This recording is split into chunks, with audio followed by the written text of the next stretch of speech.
Setting up an Android gaming device can be really frustrating, so I'm going to take this from a bit of a different angle today and make this as comprehensive as I possibly can do it.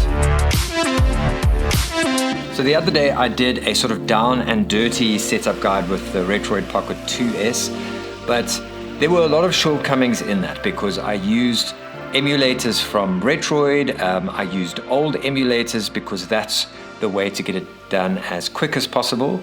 But the thing is, some of these emulators are new, and so some of them are old and are stable, and you can use the older versions. But these new ones, there's some really exciting developments in them. So once you get through this, your device is going to be running really nicely, and your games are going to be looking really cool. I'm also going to reference some other YouTubers as I go along who have done some interesting stuff in this regard. So let's get into it. What you will need is, again, this is a 32 gig, but I recommend, this is just for show, there's a 256 gig card in here, but I would recommend a 512. I am running into issues because, you know, sometimes you don't get the chance to sit and compress all your ROMs and all that kind of thing. So some of my Gamecube ROMs specifically are really big and they're taking up a lot of space. So I'm using the 128 gigs inside the device and a 256 gig card, and I'm running out of space because this thing is so powerful. It can play really big games, and if you start putting your Switch games on here, they can run up to 16 gigs each. You need a card reader. You do need a quality reader. I don't know why they ship some of these devices with SD card readers because they can really cause problems for you. They can corrupt data and all that sort of thing. This is one you can see it's battle worn. I've used it for years now, the Transcend, but there's many good quality ones online, so you can check that out. You will also need a pocket knife. No, just joking. You will need a computer with internet. I'm going to gloss over some of the sort of computer-related stuff. I consider doing a screen recording and all that, but that's going to take up a lot of time, and I want to get to the nitty-gritty. If there's some sort of admin detail that you can't get right, just leave it in the comments. I'll answer your question, but a lot of that stuff is really simple stuff like click, paste, all that sort of thing, which I'll just explain to you in the video. All right, so you're going to power on your device for the first time, and it's going to go into the setup wizard. So welcome to the Retroid Pocket 4 Pro. We want English. You can choose your language here. So you want to connect to the internet. Here's my internet connection. I've already signed in here, so you put your password in. Next thing, you want to choose your time zone because, well, there's not many reasons, but I like it because I use Duolingo on here and I've got like a time limit to do lessons every day. So I like to put my time zone in here. Cool. Time zone in. Go back. Next. All right. So enable Google Play services. It's not like we're lacking performance on this thing. All right. Now I've given this part a lot of thought because I like to sit on the fence of convenience for you as the viewer, because I try to keep the newbie, the person who's new to this in mind, and then also try to do something complicated for the people who are into this. But now because these devices are more powerful, I don't think it's worth using these old tweaked emulators by Retroid. I think it's worth just getting the latest and greatest. I think that some of them that are older, it's worth just getting them from the App Store, but I don't think we need to get these performance-based ones anymore. Although, so if we go through here, I don't think we need Citra. I don't think we need their Dolphin. I think their Dolphin for handheld is still pretty cool. So if there's a specific game that isn't working on Gamecube or Wii, you can use their Dolphin for handheld because you can drop the resolution right down to like 0.25 or something. So if there's something that you really want to play, use that. Duckstation, all of these I'm going to get elsewhere. We've got, other game testers already. Install these. I'm just going to download from the App Store. PPSSPP.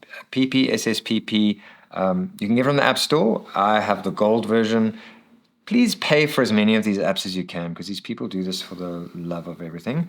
Now, RetroArch 64, you can download from the App Store or directly from their website, but then your setup is going to be longer. And although RetroArch is being developed regularly, it's playing all the older games and it is pretty up to date. So I would say just use the RetroArch one that's already compiled for the device by Retroid.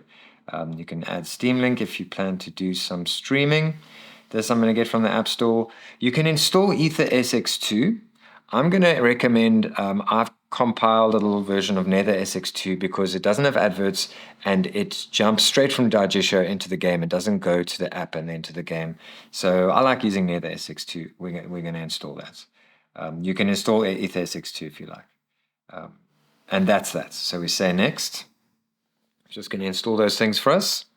I recommend just going for the AOSP launcher because for the setup guide, we are going to use Daijisho as our front end. Don't worry if you don't know what that is. We're going to get to it now.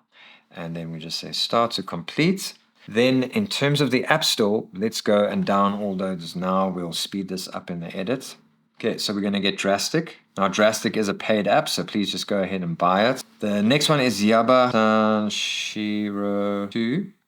You can get 2 or Pro. I have the Pro version. Again, please just support these devs. PPSSPP, and I have the Gold version purely just to, I don't think there's much difference, but I got the Gold version just to support the devs. All right, Redream, and then Duckstation, and then the M64 Plus. I have the Pro one here, so I'm just going to install that. So the reason I'm using the App Store for these ones is these are fairly stable apps that have been around for a while. Now, the next lot are ones that I want to get from an external website because they have had some seriously awesome developments in the past year or so.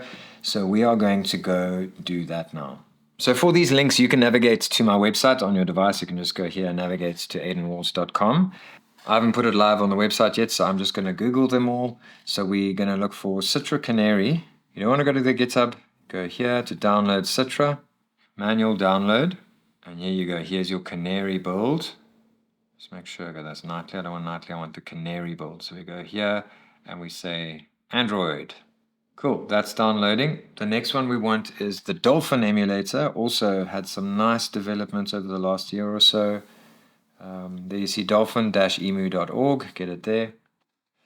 Okay, now we're on the downloads page. I'm just going to download a beta version here. We say Android. It just gives you the latest and greatest version. And the last app to download is Yuzu, which is for Switch emulation. So this Yuzu app is fantastic. So I'm really excited about Yuzu. Let's go to the download page. 10 hours ago. That's the one we want. Again, you can make life easier and get these from the App Store, but because they are new apps, like you saw, that thing has been developed 10 hours ago, so they developed it last night. Rather just get those. Okay, so it takes you through to the GitHub, and you just go here to Browse Files. And then what you want to do is just go here to Releases, and you want to get the Yuzu APK. Now again, if this is too much for you, all you need to do is just get it from the App Store. Makes life a little easier. Okay, so now we just wait for those to download. We can go to Files so long to Downloads, Citra, Android Universal. So let's install the Citra so long. Do you want to install this app? Install, app installed. All right, so Citra's installed. Let's install Yuzu there. Say install. Let's just say done. Okay, and then we install Dolphin. Say install, done. Okay, now let's set things up. But before we move on to that, a few other notes. I have had issues with Citra, and it was because I had my ROMs encrypted incorrectly. So I had to, I've put a link in my written notes on how to decrypt your ROMs if you've got the wrong type of ROMs, or you can just encode your ROMs correctly in the first place. So there is a decryption tool available on my written notes. And then I've got it on my Discord, and I've also put it on my written notes, is NetherSX. So you'll notice that I didn't install EtherSX because I want to use my little compiled version of NetherSX.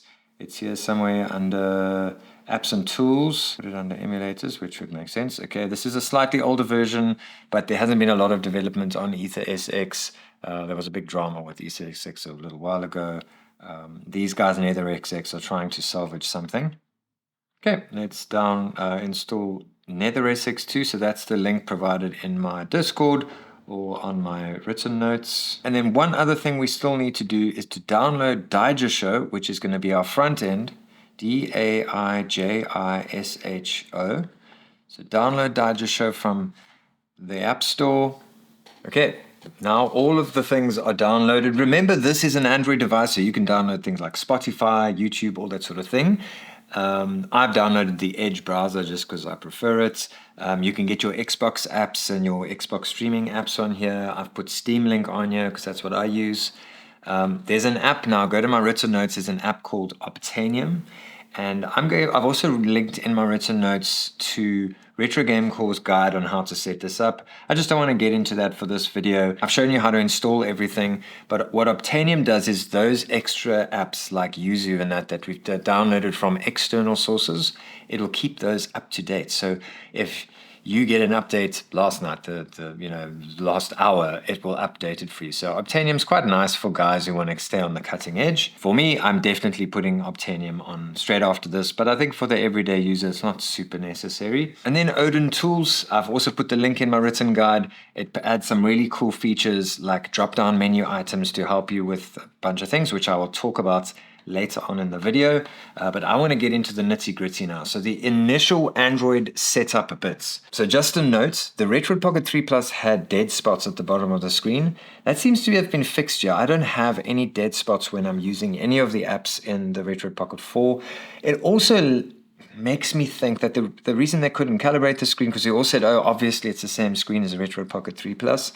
I don't think this is the same screen. It might be the same format, but I don't think it's the same screen. Anyway, next thing you want to do is swipe down. You want to swipe down and you want to go to Force Landscape. There we go. Unless you're using some vertical apps like I use Duolingo, most people are going to want Force Landscape to be on at all times. So there's that, so that when you turn it around, everything doesn't reverse. So it just stays in a nice handheld format. Then we go to settings. So let's go to settings and we say display, say dark theme, and we want to enable that dark theme. Some of these are preference, some of these are things that you will need. Then we go to display again and we go to night light. Okay, start time 10 p.m., end time 6 a.m. All right, there we go. Okay, Google, sign into Google if it hasn't already at some point in your setup. So just go in here. If this isn't here, just sign into your Google account. All right, then we go to handheld settings and we want to say vibrator. Someone needs to tell them that that's weird. And then you can set your vibrator to low, medium, and high, and you can test it. Now, you need to choose your input control style. Whoops, not there. Your controller style. I've left it at retro, but you'll see once we've installed Odin Tools, this will become null and void. Here you want to set your triggers to both, but again, so if you're in a game and it's not registering analog triggers, you can set it to strictly analog. And those things you always have to go into the menu, but Odin Tools fixes that, and we'll get to that later on in the video. So navigation, we go to settings, we go to accessibility. So let's find the accessibility thingy there. And so some of the emulators, the swipe up feature of Android leaves a little line here, and then some of the emulators will resize the screen to allow for that line, which I don't like. So what I do is at accessibility, we go to system controls, system navigation. Now you can choose, you can have the gesture navigation, which is a swipe up thingy, or you can have the 3-button navigation. I like to have it set to 3-button navigation so it doesn't resize the screen. Specifically N64 does that. So if we go to handheld settings and we go to power saving and we say clean process when in standby, I've enabled this, but I do want to warn you that this is quite annoying. So we will also need to ignore packages, Daijisho, and I'm trying to decide whether I should just go and just select all the emulators. I'm not sure, because then the emulator will run in the background and kill your battery. And I'm even thinking about disabling this and just taking the knock with battery life, because it's quite frustrating. Every time the screen locks, I lose whatever I was doing on the device. So you can enable that, but actually, now that I'm doing it, I'm actually just going to disable it and just take the knock on the battery life. Okay, then just a note about formatting your SD card. This is just for show. But when you format your SD card, you put it into the SD card slot over here. It will ask you to use it as like external storage, as a plug-in storage, or as handheld storage. Do not go. I tried the handheld storage just as a test for this video, and it's more trouble than it's worth. Rather just set your SD card to portable storage. Also, that's nice for, I'm also finding data rates via a cable into the device is so slow and it fails and all that sort of thing. So it's better just to take the SD card out, use your reader, and pop your ROMs onto the card that way. And also, if you are buying a slightly cheaper card, generally the read speeds are fast enough for gaming, but the write speeds are atrocious. And so, which is fine for save states and that sort of thing, but to actually get the ROMs on there, it takes hell of a long. And so to have it as external and being able to plug that in, that removes a bit of a barrier between you and getting the ROMs onto your device. Okay, now in order to get your ROMs onto your device, simply, okay, well, I just said otherwise, but I'm just for the purpose of explaining this, plug this into the computer. It'll prompt you to use it as a external storage or as a file storage. Say yes, and then transfer your ROMs over. But like I said, I think the best way to do it is just to get the SD card out, use your reader, and get the ROMs onto the device that way. But if you want to use the internal storage, you'll have to use the USB feature. Also, within your ROMs folder, so let me quickly just show you how I've done it. So let's go here. In my internal storage, also got a folder called Games. And inside this folder, I've got a folder called BIOS, and I've put all my BIOS files in there. Now, I can't show you how to get these. There's a legal issue there. But if you go to my written guide, I have put what you need for each system in terms of BIOS files. So just Google it, find it, and get it onto your device that way. So just to clarify, you want to create a folder system. So let's just look at my internal storage. You want to create a folder system called Games or ROMs or whatever. Create a folder in there called BIOS. Put all your BIOS files in there. Then create folders that you're going to recognize for each game system, and then put your ROMs into those game system folders. Kind of make a mental note of where those are, because you're going to need that later to set up Daijisho. Okay, now we are going to get into the nitty-gritty. Let's start setting up these emulators. So the first one we're going to look at is RetroArch. So we open RetroArch. First thing we say is just continue, and it's going to unpack a bunch of these little APKs and stuff. So the one that you see, the nice thing about using a RetroArch that's already been set up by RetroArch, by Retroid, is the fact that they've done some little things. So to save on quit is already enabled in here. So when if you do anything, just make sure you quit RetroArch and it'll save your changes. So just make sure you officially quit the app, and then things will be saved. And then we want to remap some of our controls. So open your RetroArch and then go to settings. So we tap on the cog there. We say input. We go to menu controls. For some reason, they've reversed this menu swap, OK, and cancel buttons. I like to use the Nintendo controls within my menu system. If you don't, this might not be applicable to you. If you use the Xbox style, it might not be applicable to you. But what I do is I just go disable here, and then we can go out of there. Then another input thing, so we go back into, we're in input, so we go back into input, we go to RetroPad binds, we go to port 1 controls, and we say analog to digital type, and we say left analog, so that we've got a left analog stick enabled within RetroArch all the time. Then let's go back to home. If you're ever nervous that something's going to crash, just quit RetroArch and it'll save all your changes.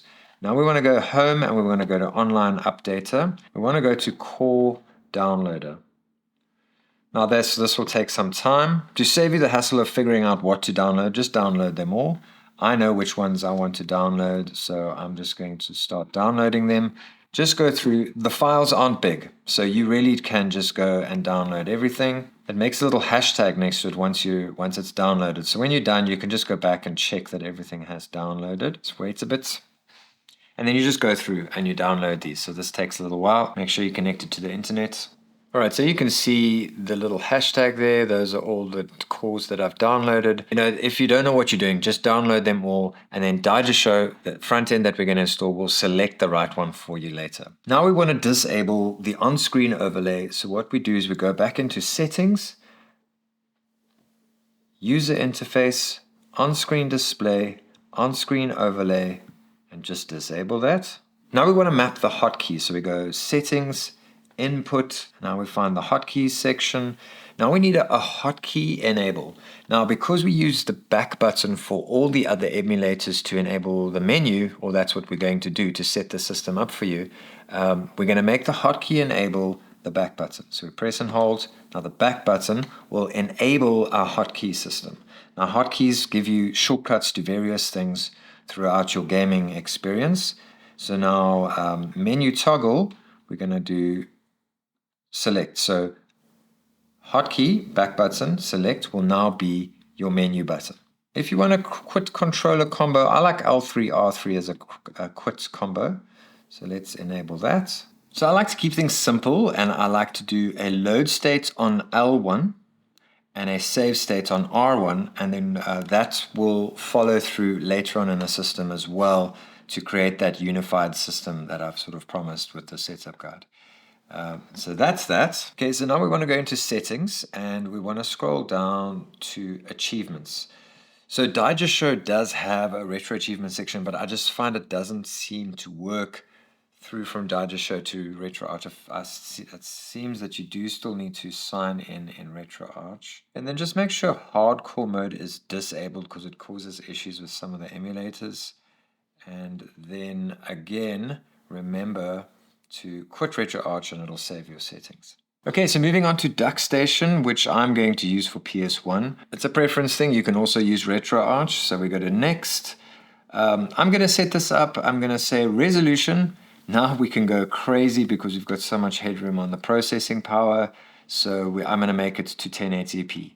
You don't have to do this, but I'm going to set a lot of my resolutions to 16 by 9 because I have decided that I just like 16 by 9. I'm actually going to add the widescreen hack as well.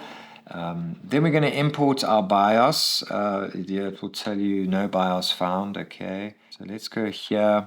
One of these. You can choose one of these. 5500. So we say there. Yes, there we go. To detect whatever, and then we say next. All right, so it's found our BIOS. We are all good. Now we're going to add our games directory. So we go to games. I know that my PS1 is actually on the external card. So we go to games. You see, that's why I said make a little mental note of where you put all your games, or just make an actual note. Use this folder, allow, and say next, say finish.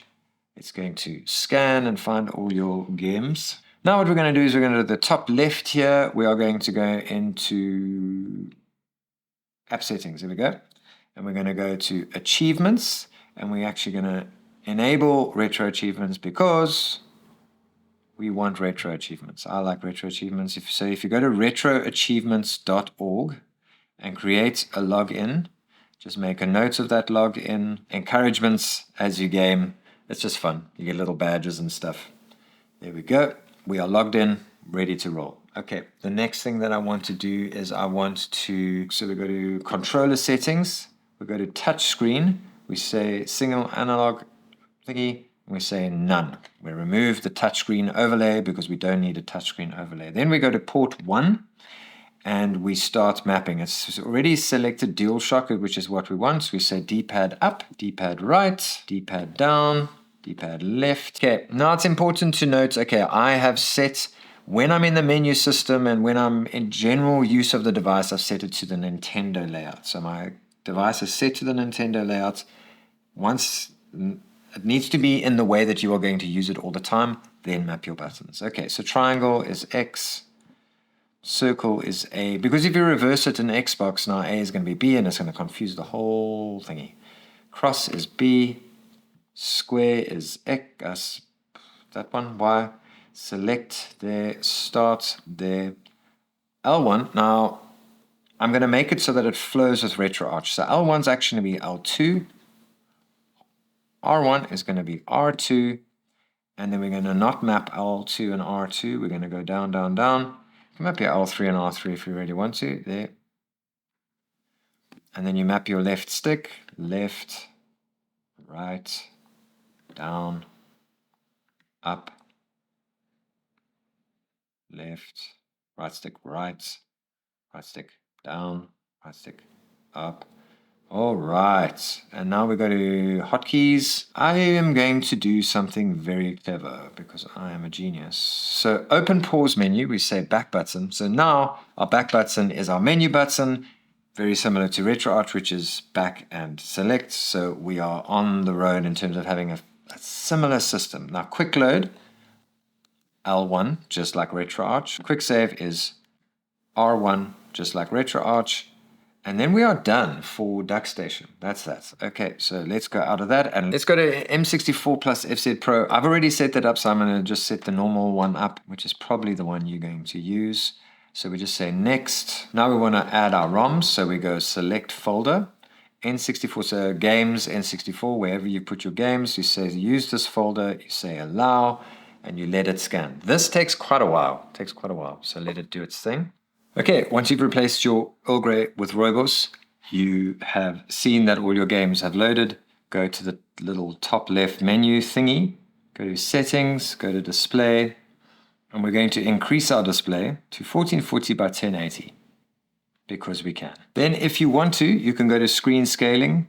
Like I said, I'm stretching my stuff. I've just decided I prefer a 16:9 aspect ratio to take advantage of the 16:9 screen. So that's what I'm doing. If you don't want to do that, don't do that. Okay, now we go to settings, touchscreen. We want to disable the touchscreen overlay. So we go to button opacity and we set that to 0. Oops, there we go. Okay, we go back.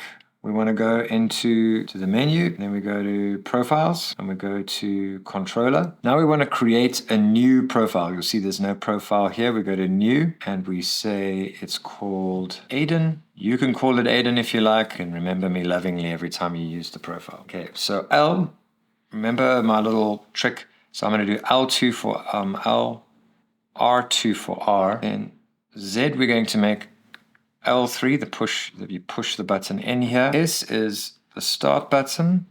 A is A. B is B. C-pad, we're going to make the right analog stick. So there,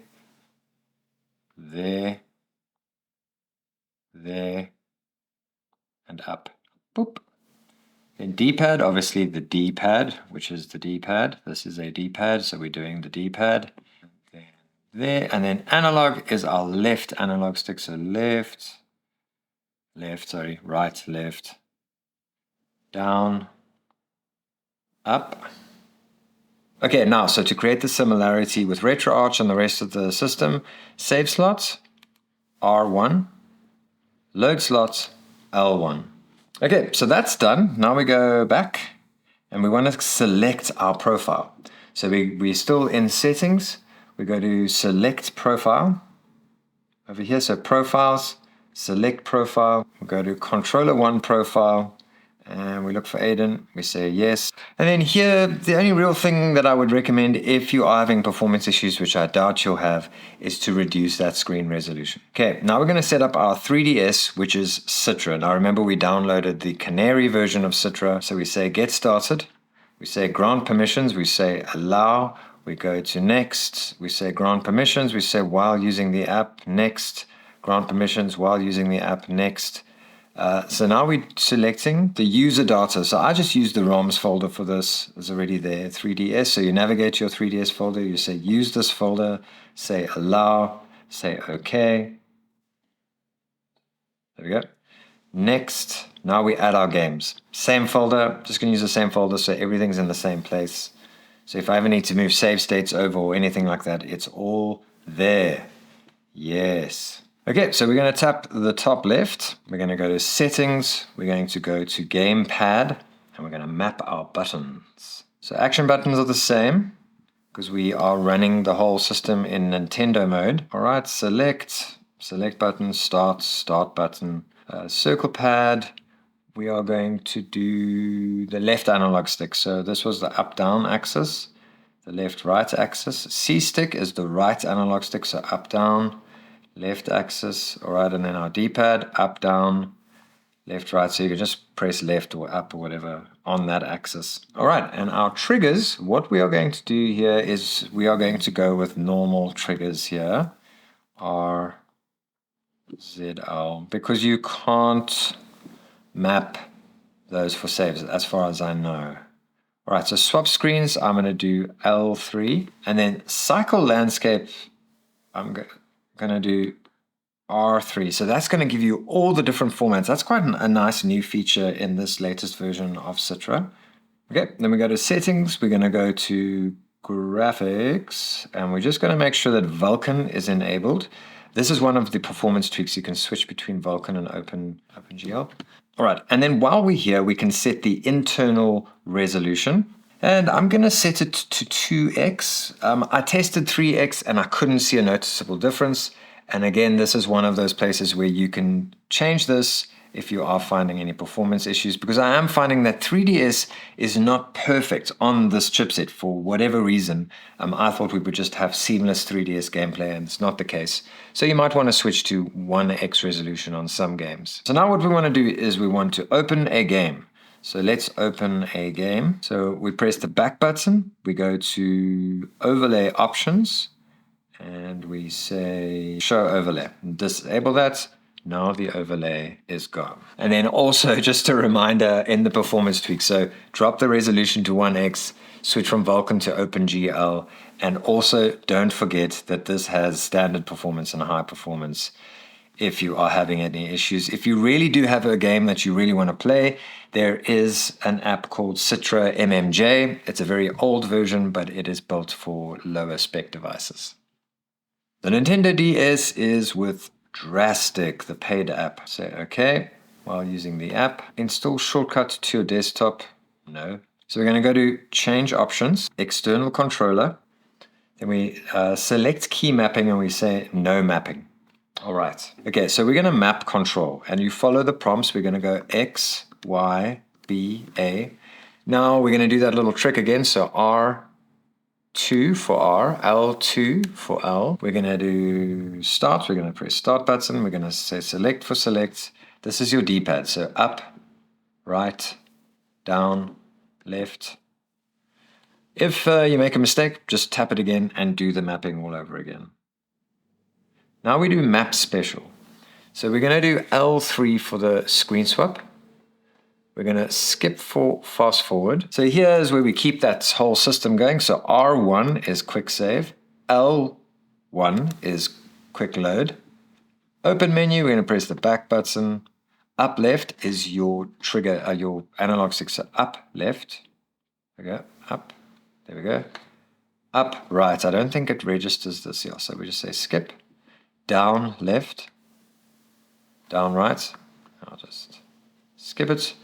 Now half screen swap. So here we are going to press L3. Microphone noise, skip. Auto fire toggle, skip. Pointer down, skip. Because we've got a touch screen. Okay, so now we're going to go out of here. We're going to say change options just to be clear where we are. Change options, we go to video. And then what we want to do is enable high resolution 3D rendering. And this does make a nice little impact on the quality of the game, like the look of it. It adds a sort of 3D shader to it and removes like the sort of pixelated effect. So that's quite nice. All right, now we want to open a game. So load new game, it probably will just open into the file browser. If it doesn't, if it opens here, just press the plus sign and say add scoped storage directory. So now we go here. Actually, I think my Nintendo DS is on the onboard memory. Let's have a look here. Yes, Nintendo DS, and we say use this folder. Say allow. There we go. Let's open Lego Harry Potter. All right, so we want to disable that overlay quickly. So we say open menu, we press back button. Yep. Tells you about save states, don't use them. Anyway, and then we want to just tap this.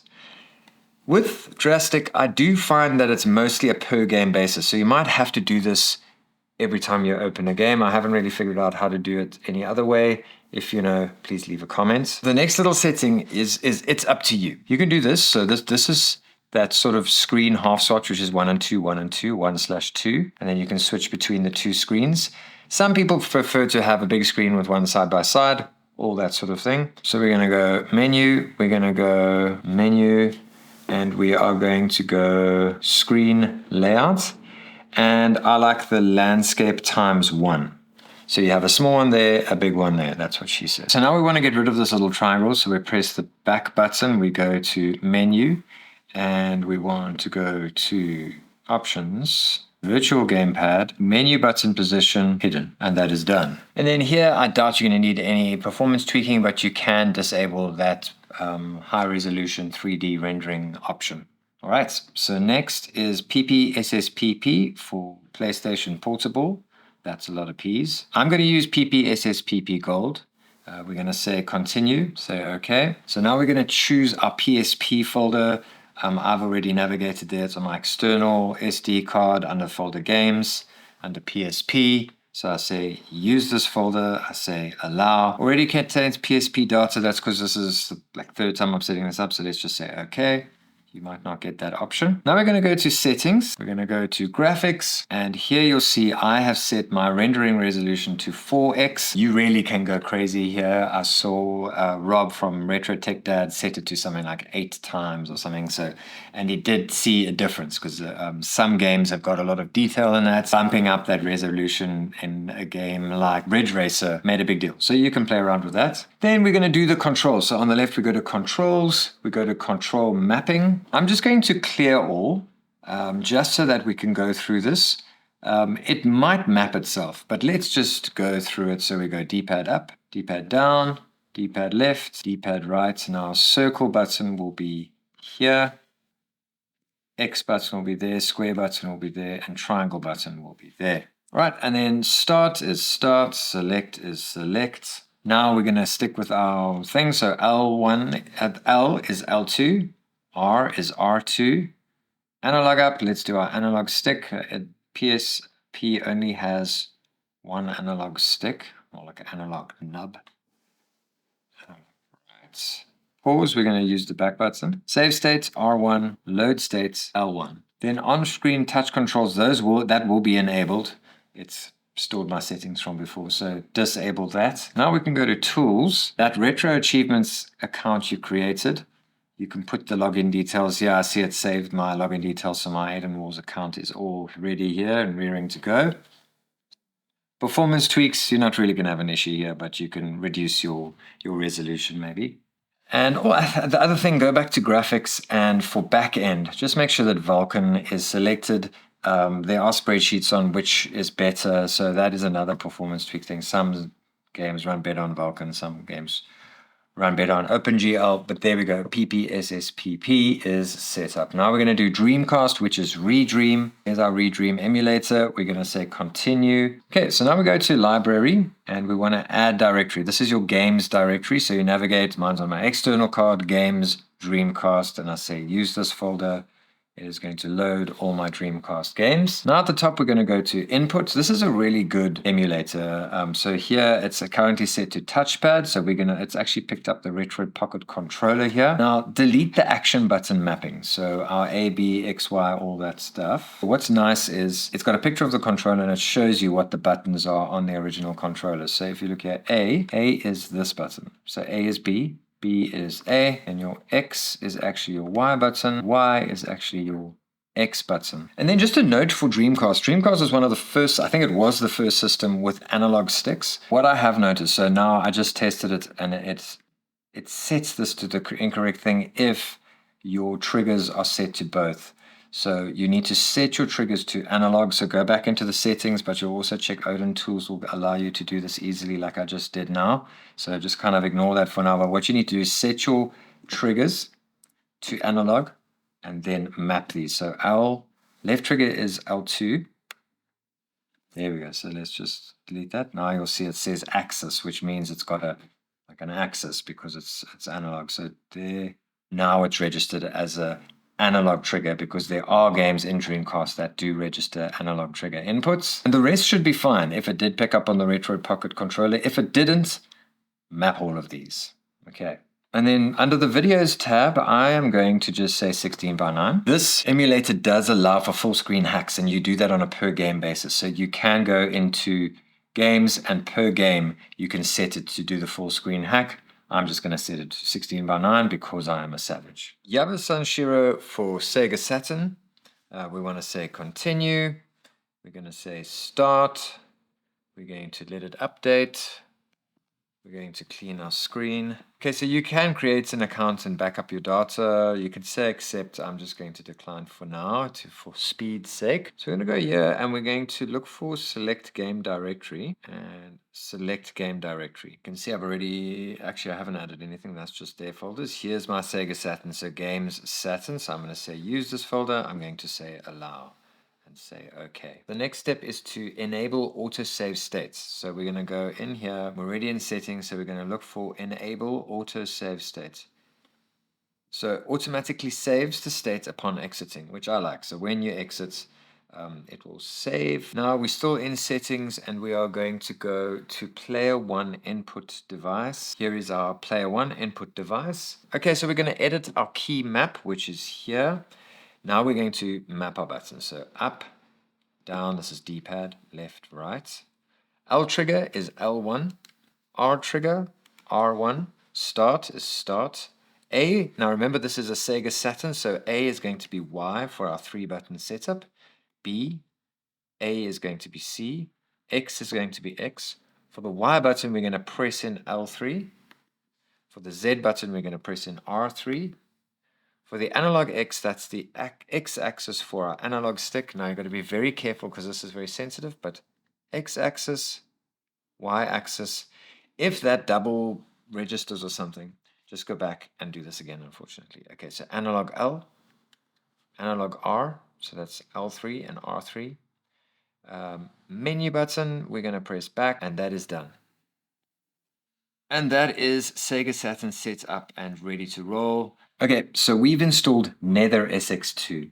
The reason I did this is because it allows for jumping straight from Daijisho into the game. Doesn't have a go-between of going from Daijisho to the emulator to the game, which kind of defeats the whole point. And it doesn't have adverts, which I like.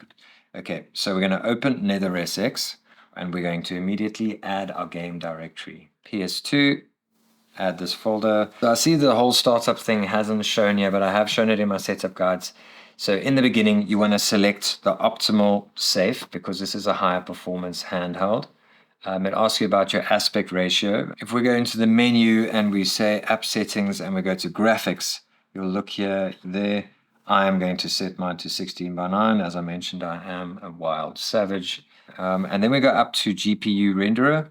We're going to choose Vulkan. Then we're going to go upscale multiplier. We're going to go to 2x and see how that goes. We've already added our game directory. I re-added the game directory. I noticed this is a bit of a quirk with Nether SX is that sometimes it takes a while because specifically I have compressed my ROMs.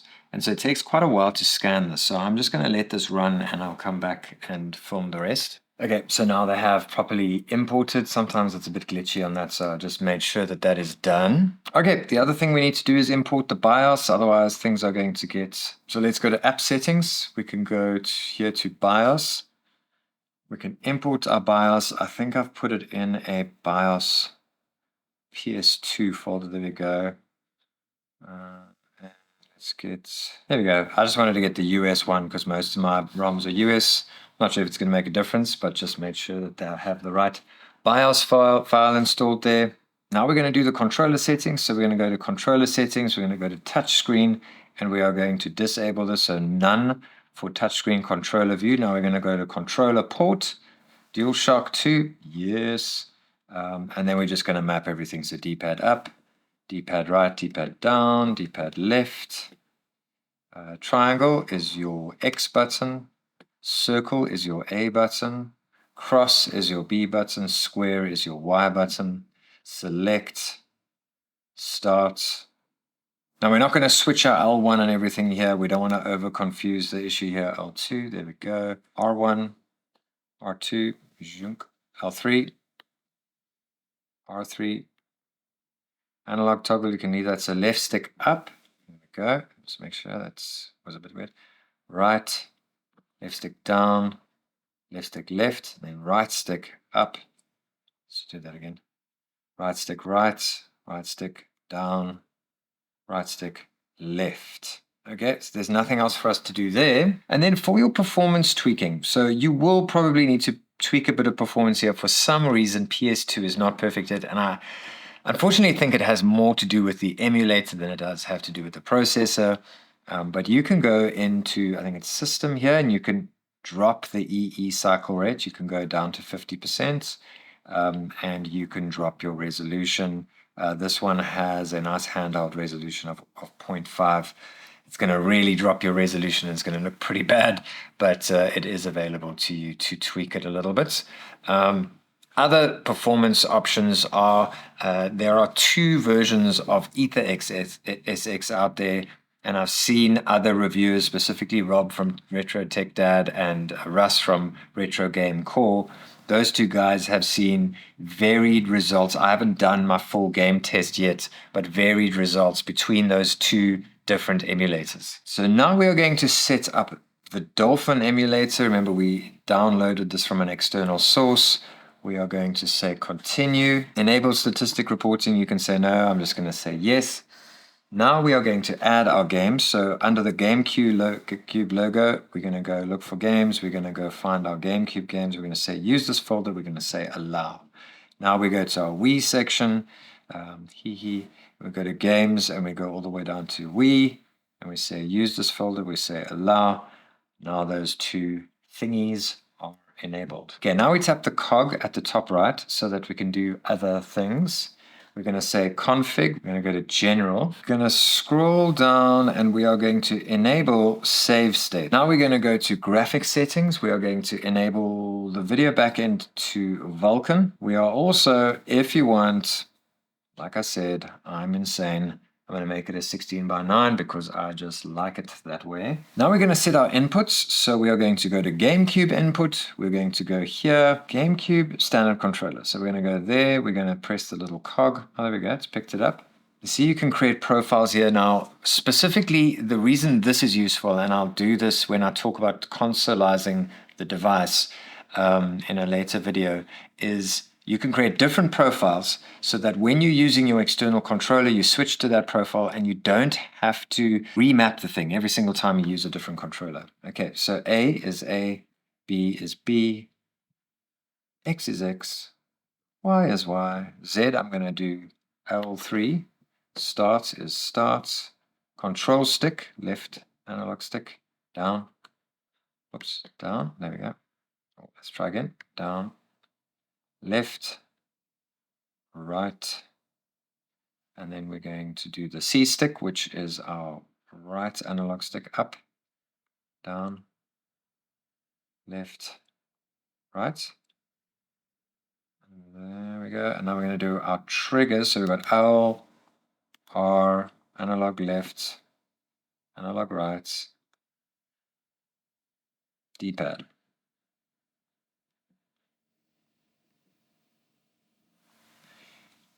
As a note, throughout any of this, if these triggers don't work in your mapping, it could be because they're set to both, or they're set to digital, or they're set to analog, and so you might have to play around with that and map it correctly according to how it's set on the device.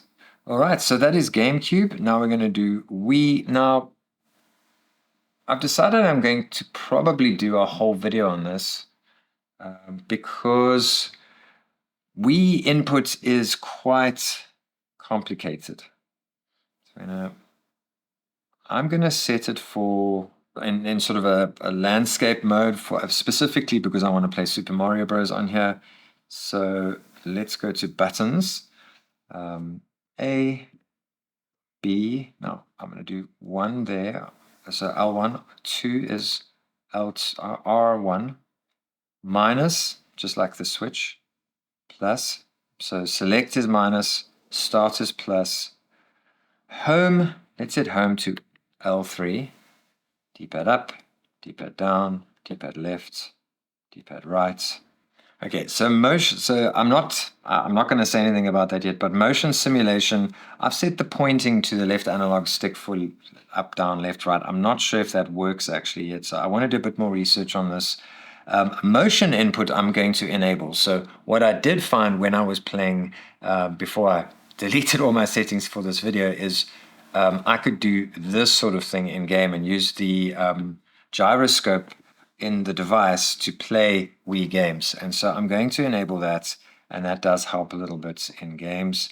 But every game is different because it used the controller differently. It used external controllers, that sort of thing.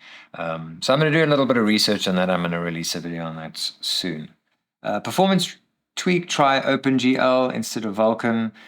Use Dolphin for handheld. That's another option. Oh, and then the other thing we want to do is open a game. So specifically for, let's just do GameCube. Let's open a game. Now we want to get rid of the overlay controls. So we go here, we go to overlay controls, toggle controls, and we say toggle all, and that should do it. Same thing for Wii, new Super Mario Bros. Okay, it seems to have disabled it for there as well. So we are good to go.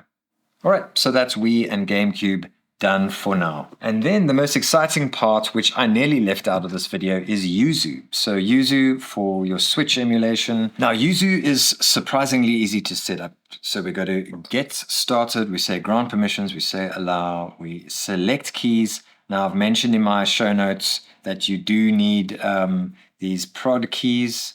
So you just have to get that from your Switch. Add games, let's go to Switch and then use this folder. We say allow, I don't need to do a deep scan, and then we say okay, continue. I'm going to scan for my games. I only have 3 games on here. Sneaky little Super Mario Bros. Wonder on there. All you need to do is open a game. So we open a game and we want to get rid of that overlay, so we press the back button. We say overlay options. I want to use the FPS console because I'm going to be doing testing now. Toggle controls, and we say toggle all, and we say okay. Now the overlay is off. Now we get out of here, we say exit emulation, and you can do settings. So you can set your global settings. So you can go in here, you can set your graphics, accuracy level, normal, that's fine. Resolution, let's leave it at 1 for now for the overall setting. Aspect ratio is fine. But what you really want to do, especially since this is really pushing the limits of this device, is go game by game specific settings. So for instance, I've already tested this and I know that I want to go into Super Mario Wonder, go to graphics, leave the resolution at 1. Actually, the resolution is the thing I want to tweak. I think 0.5 is ideal.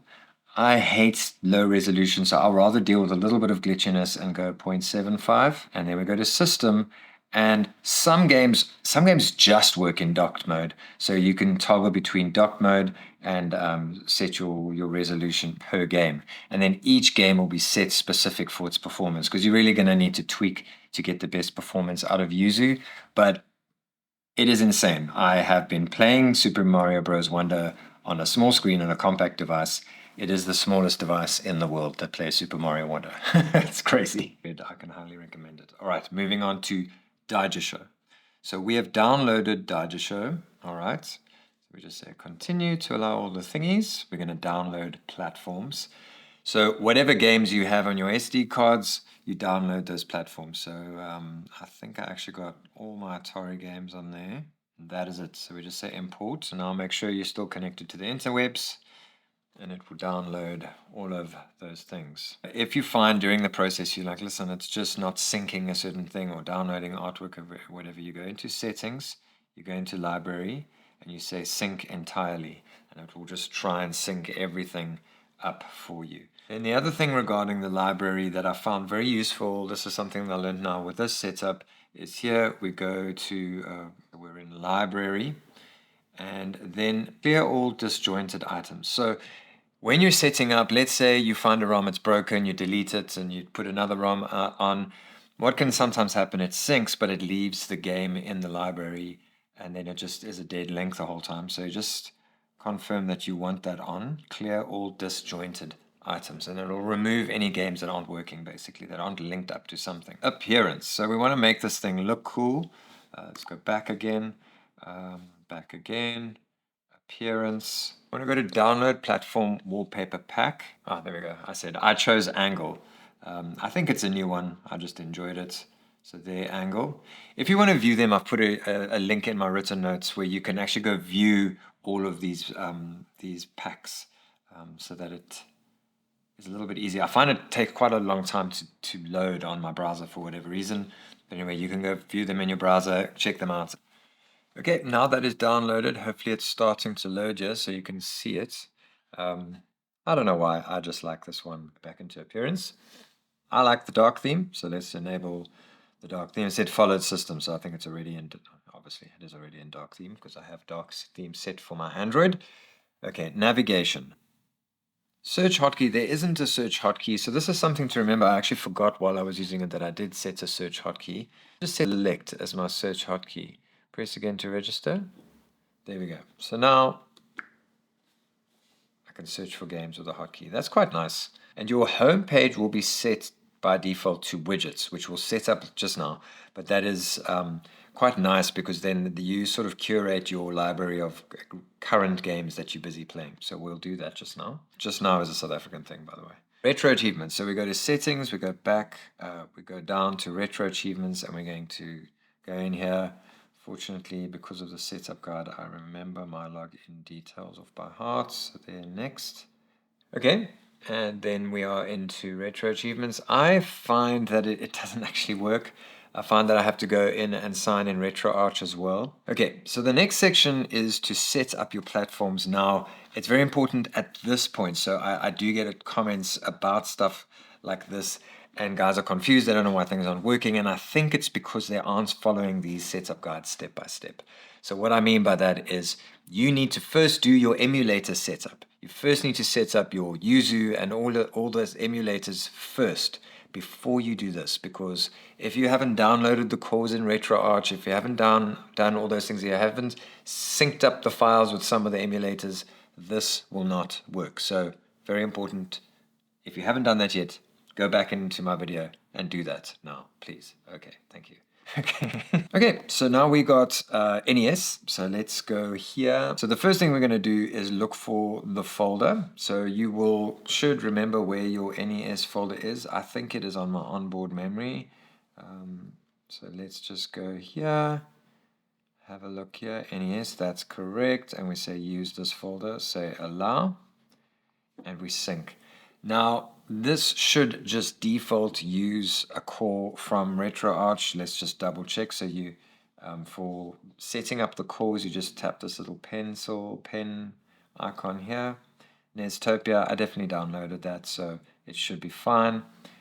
To double check, we go in here. You see your emulators are here. While we're here, also you can do grid view, or you can do list view. I vacillate between the two. Sometimes I like grid view, sometimes I like list view. Anyway, let's just open a game. So now you'll see all my settings. RetroArch is working. So now we just go through the systems and do that. So you sync up, add more. Pico 8 should be here somewhere. I've just got a couple of cards from Pico 8 here. Use this folder. Allow, sync. Now Pico 8, I specifically remember, don't think we actually have the Faco 8. Let me just double check this. Yeah, so we need to switch from the Faco 8 to the Retro 8, and we say save.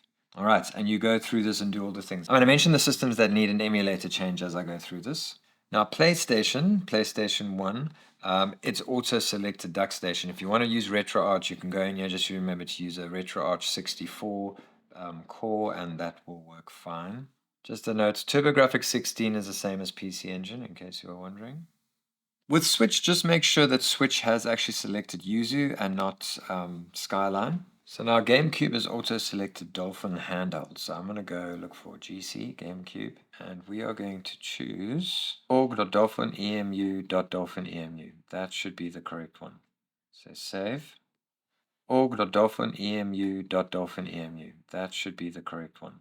So save. N64 org mupin 64 plus ae.v3.f ureta.pro. So that is my one. Save. Okay, so it takes quite a while to sync, so I'm just waiting for everything to sync, but that is quite a boring task, but it is worth just checking that the emulators are correct. If it's the beginning stages and you don't know what you're doing, I've left in my written notes the ones that could possibly go wrong. Otherwise, just go in, let's go to a system that has actually synced up. Just go in New Super Mario Bros. For Wii, see if it opens the right. See there, that is one that I missed. So Wii, let's go in here. It's selected the Dolphin handheld. So let's go down to, it says GC, so we got GameCube. There we go. org.dolphin.emu.dolphin.emu. Say save. All right, now let's try it. Okay, so let me quickly show you how to get your widgets going. So your default home page within Daijisho is the widgets page. And what I mostly use it for is I use a app called Duolingo. I'm sure a lot of you will know what that is. And so I put that as an app shortcut, but then mostly I put pin and plays. So games that I have found that I want to go, oh, that is such a good game. I want to keep playing it. So one of those games has been Vector Man 2. So I'm going to add that to that. Unfortunately, the artwork hasn't scraped, but usually it has a nice little picture there. And then, so this is good to do later once everything is scraped and looking good. I'm busy playing Metroid Red.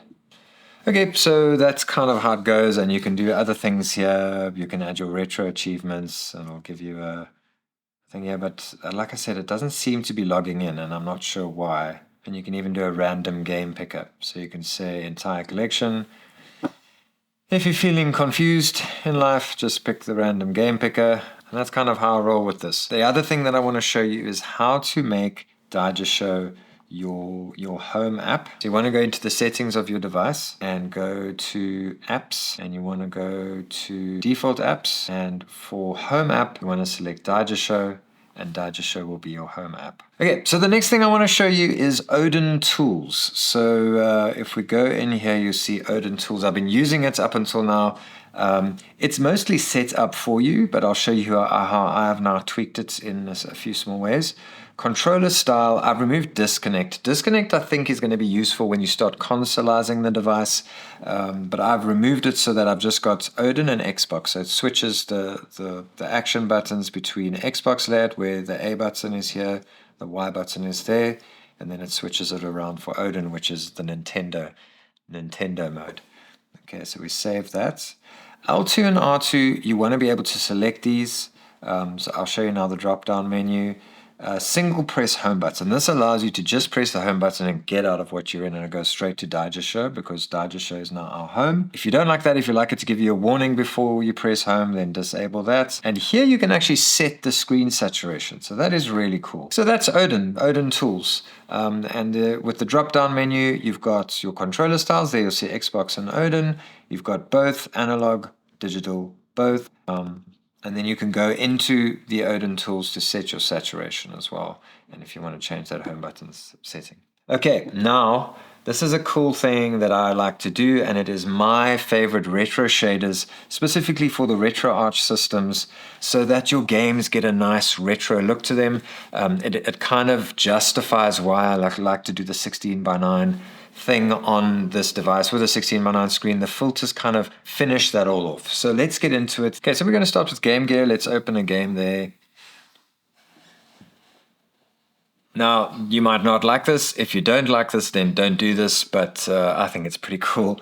So we go in here to our menu, and the first thing we do, it's important to follow these steps, otherwise it's not going to save correctly. So we open a game, we go to settings, we go to video, we go to scaling, we set the aspect ratio to full. Now what we do is we go home and we go quick menu, and we save the overrides. So we go here, overrides, save content directory overrides. It's important to do content directory overrides, otherwise you might affect other games. And then you go quit RetroArch. Now it's going to try and save what we've just done. Okay. And then I've already done it before, so I'm just taking you through the motions. Now we go to the quick menu, which we are in already, and then we go down to shaders. We go to load, we go to shaders.glsl, we go down to handheld, we say console border, and we go to the GG-4X one. So let's find GG-4X, GG-4X. Then we want to save the shader. So we go to save, we go to save content directory preset. Okay. Then we go home, quit RetroArch. And obviously I've already done it, but that will save everything as it should be. Okay, so let's do Game Boy. So let's open Darkwing Duck. Now again, if you don't like this, don't do this. But you can play around with shaders and should be able to get what you're looking for. So we open a game, we go into the menu, we go to settings, we go to video. The reason we make it full is it needs to stretch this border across the screen. So we set the scaling to full.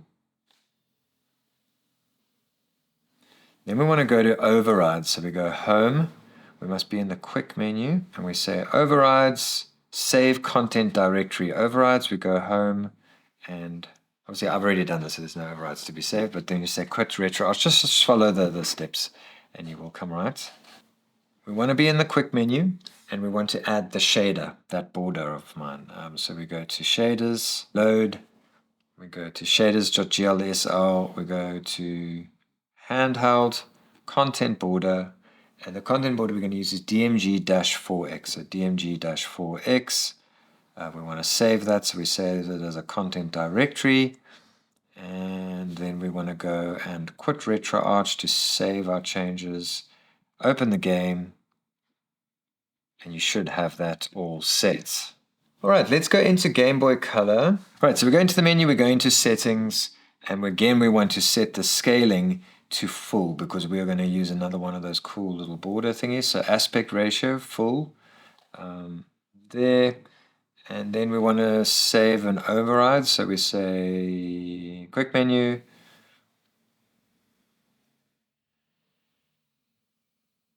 save content directory overrides.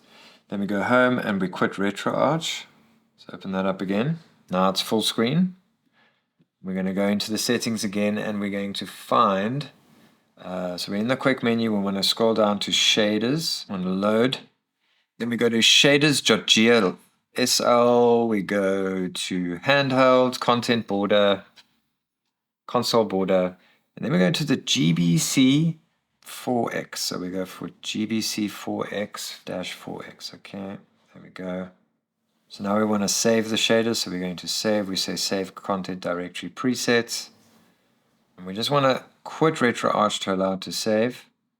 Now we open the game, and there we go. Now we've got a Game Boy Color thingy. Unfortunately it's cut a little bit here, and that still is pretty cool, so if you like the look of that one, go ahead and do this. Okay, the next one is Game Boy Advance. We're opening a game. We're in the quick menu. We're going to go to shaders. We want to enable video shaders, obviously. We want to go to load, and we want to say shaders.glsl. Then we're going to go to handheld, and then we're just going to say LCD grid. So go down LCD grid V2 GBA color. Okay, and now what we want to do is save it. So we go down to save. Go down to save content directory presets. We go home. We want to quit RetroArch to save our changes. And all it does is just add this little pixelated effect on it. And I think that looks really nice. Like this one is more subtle than the other ones, but it's probably my favorite. Quit RetroArch just to be safe. There we go. Now, this is the thing that I'm doing for all my TV systems, all the systems that we plugged into our TV, not Gamecube. Yeah, let's do Sega Genesis. This is a very good example. All right, Aladdin. So let's open a game. Let's see if it saved my settings. So you do this for all the systems like NES, SNES, whatever you want. If you wanted to go 16:9, you can do that as well. So let me take you through those settings. We're in the quick menu and we go to shaders. Remember, we want video shaders enabled. And then we want to load the correct shader. It's just one shader fits all for this. I just like it. It's something I've found, and I just kind of go with it. That's kind of the way I like to do things. It also keeps things simple for you. So we go shaders.glsl, we go CRT, then we go into CRT geom. So let's just find the CRT geom. There we go, just the basic geom.glslp. We select that one.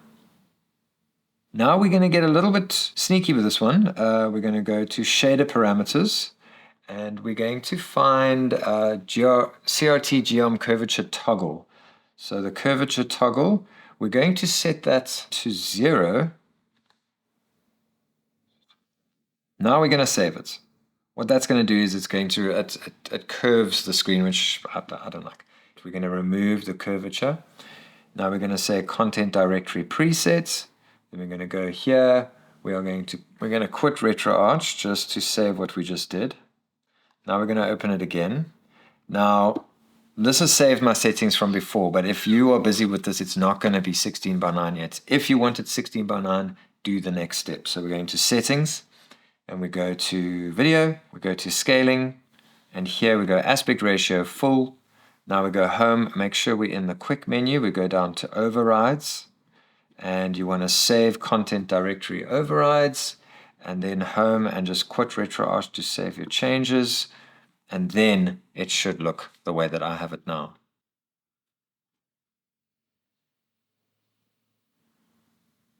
And then don't forget to quit RetroArch once you're done, and that's it. You should have a really nice unified system now. You've got your drop-down menu with your Odin tools.